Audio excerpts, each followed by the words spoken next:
Legends, for a change, I'm going to start this review with the public service announcement for this episode of He-Man and the Masters of the Universe, and it is pretty much, don't judge a book by its cover.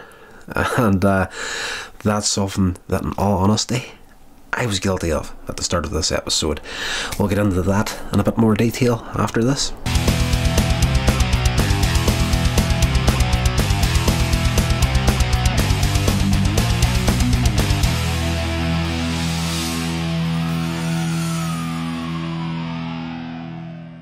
Legends, welcome back to Coins Age Media. I am Rodney Stewart, and again I have been watching He-Man and the Masters of the Universe. This episode is LYN'S plot, and I could have jumped out of this episode at any point in the first 3 or 4 minutes of the opening of this episode, because it was just a little bit silly and stupid. Now, it is a cartoon and that does have its place, but He-Man and Masters of the Universe, it was kind of a little bit too much out of place. And if you see the episode, you'll understand at the very beginning. But in saying that, I did notice the name of the writer at the beginning of the episode, and it is Paul Dini that wrote this episode. Now, if memory serves correctly, Paul Dini had a lot to do with Batman, the animated series, and I do believe, don't quote me on this, but I do believe he was responsible for the creation of Harley Quinn in Batman the Animated Series, who has become a massive chunk of the actual continuity of Batman's history. So yes, if I didn't have that tidbit of information in the back of my mind, I probably would have jumped out of this episode and just went to the next in the box set. But he is an incredible writer, and I'm glad I stuck with this episode because this is absolutely brilliant. It does start off a little bit silly with the introduction of a group of new characters called the Widgets, who are basically the small kind of leprechaun types of characters, but they do have that silly little kind of way of behaving. And there's a character called Squidge, who is a little accident prone stupid guard at the Widgets fortress, and yes, a little bit of an annoying character, lovable character, but just slightly annoying. At the beginning of the episode, Skeletor, Merman and Beastman attack the fortress, along with, who we don't get to see much in the series up to this point, Panther, who is like Skeletor's version of Battle Cat. He's like a Panther, yeah, he's a panther basically.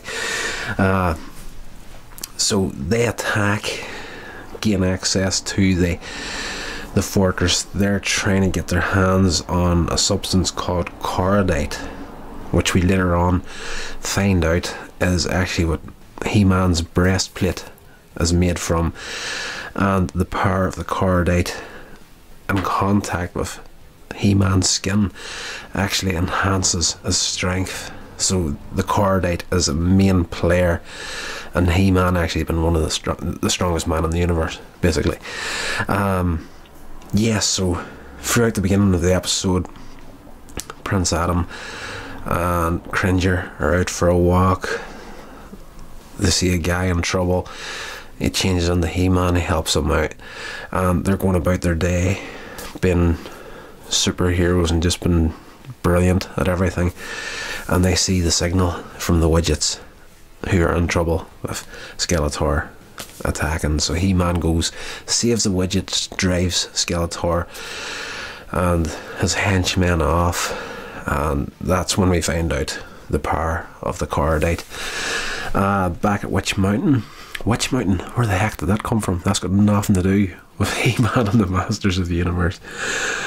Back at Snake Mountain, Skeletor is going crazy because he's surrounded by fools, and Evelyn is laughing, and she's like, you know, if you want the Cordite, you're going to need someone you can trust to do the job properly.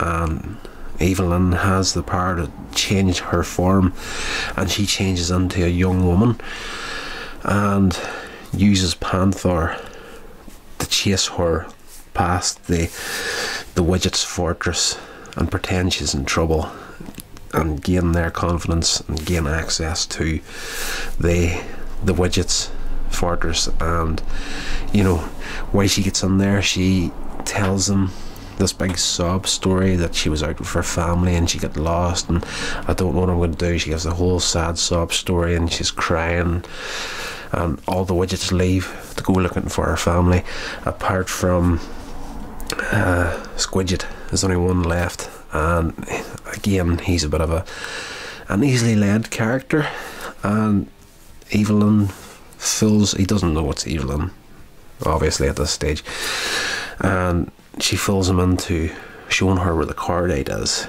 and of course she reveals who she actually is. He runs looking for help, but Evelyn escapes, gets back to Skeletor, and Skeletor goes to Fire Mountain, I believe it was. That's the only place where he can basically melt down the cordite to shape it into what he wants. He wants to make some kind of amulet that will enhance his own powers to make him as strong as He-Man. And by the end of the episode, the final fight between He-Man and Skeletor does manage to get the cordite melted down into an image of his own breastplate, and he attaches it to himself, and him and He-Man go head to head with each other, and for once in the series they're pretty much neck and neck in strength, and one's not getting the upper hand of the other. And the one thing that is going to sway the balance of this fight is Evelyn stepping in to help Skeletor. She's managed to trap Battle Cat at this stage, so He-Man's on his own in this fight. So if she gets in there, helps Skeletor, he'll get the upper hand, beat He-Man, that'll be it. But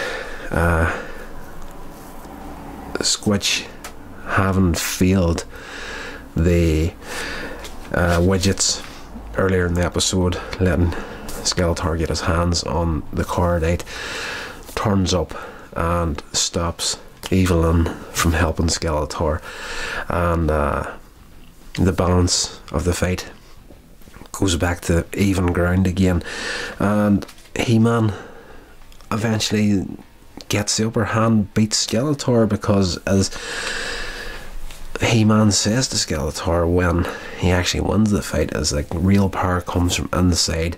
It comes from things like courage and honour and other things that you wouldn't know anything about. So that's how Skeletor lost the fight. He just had no honour, no courage, and yes, that's pretty much it, guys. The episode sort of finishes off there. We get a little bit of an outro at the end of it with the Widgets being their silly selves again, and at this point in the episode, like, I was fully on board with them, and I was just like absolutely brilliant. I hope they bring these characters back later in the series. This is one episode in particular I don't remember from my childhood, but very, very good.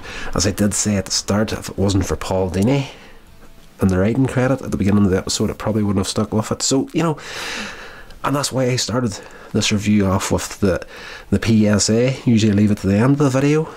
The whole thing about this is, you know, Evelyn gained access and the trust of the Widgets because of they trusted her too easily.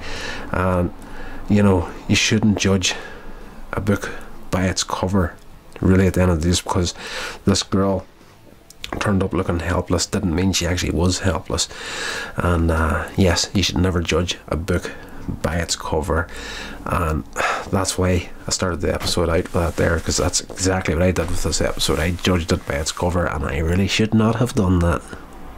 Guys, thank you so much for checking out the video. Please hit that subscription button, and don't forget to press that bell icon to be notified of future uploads. Please get into the description box below this video and check out my social media links down there, and check out all that good stuff, and I will see you in the next video.